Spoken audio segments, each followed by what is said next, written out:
ஓம் சக்தி. ஓம்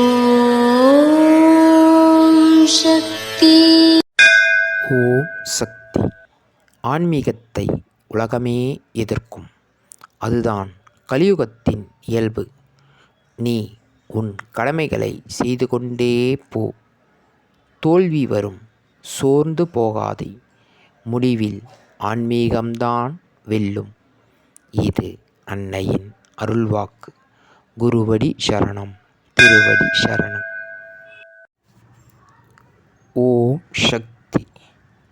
சக்திகளே, உங்களுடைய கருத்துக்கள் மற்றும் அனுபவங்களை கீழ்காணும் மின்னஞ்சல் முகவரிக்கு வீடியோ வடிவிலோ ஆடியோ வடிவிலோ எங்களுக்கு அனுப்பவும். மற்றும் மறுவூர் மகிமை யூடியூப் சேனலை சப்ஸ்கிரைப் செய்யவும். ஓம் சக்தி.